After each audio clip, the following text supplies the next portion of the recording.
Numbers chapter 11. When the people complained, it displeased the Lord, and his anger was ignited.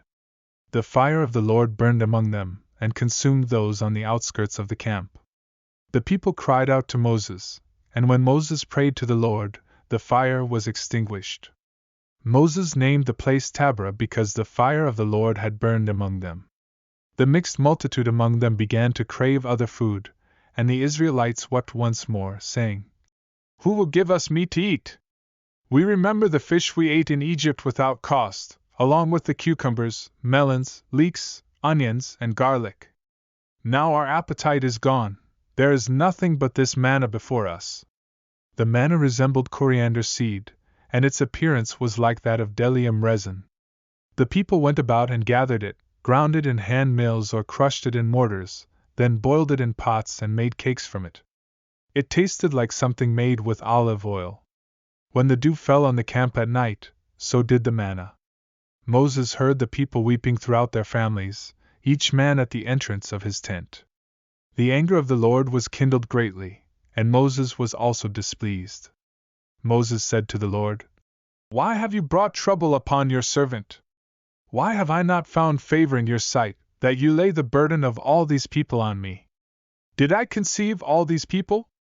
Did I give them birth, that you should tell me to carry them in my bosom, as a nursing father carries a nursing child, to the land that you swore to give their fathers? Where can I get meat to give to all these people? For they are weeping before me, saying, 'Give us meat to eat.' I cannot carry all these people by myself, the burden is too heavy for me.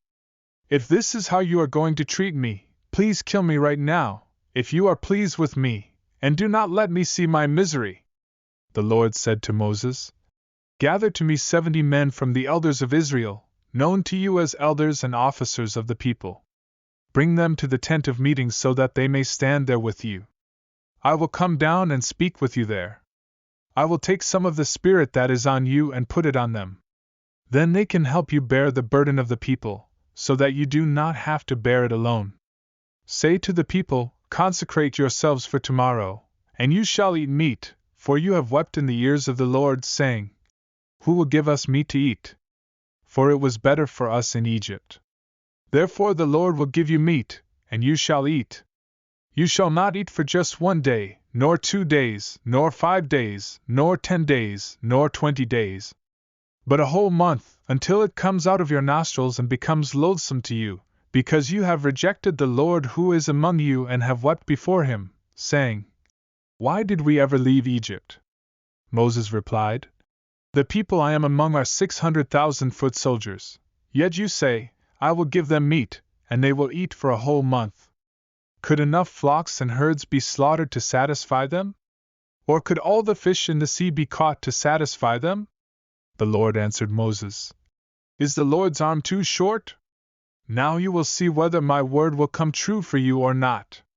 Moses went out and told the people the words of the Lord. He gathered 70 men from the elders of the people and stationed them around the tent. Then the Lord descended in a cloud and spoke to him.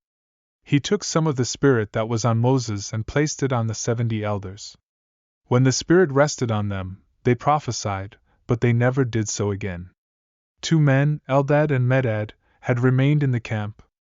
The Spirit rested on them, and they prophesied in the camp. A young man ran and reported to Moses, "Eldad and Medad are prophesying in the camp." Joshua son of Nun, who had been Moses' aide since youth, responded, "Moses, my lord, stop them!"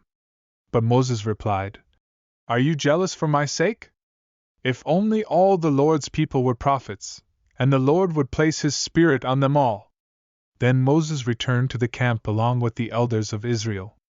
A wind from the Lord set quails flying in from the sea. They landed around the camp to a distance of about a day's journey in every direction, covering the ground about 2 cubits deep. The people worked all day and night and all the next day, gathering quails. No one gathered less than 10 homers. Then they spread them out all around the camp. While the meat was still between their teeth, before it was chewed, the anger of the Lord was kindled against the people, and he struck them with a severe plague. That place was named Kibroth Hattaavah because there they buried the people who had craved something other than what the Lord had provided. The people journeyed from Kibroth Hattaavah to Hazeroth, and they remained at Hazeroth.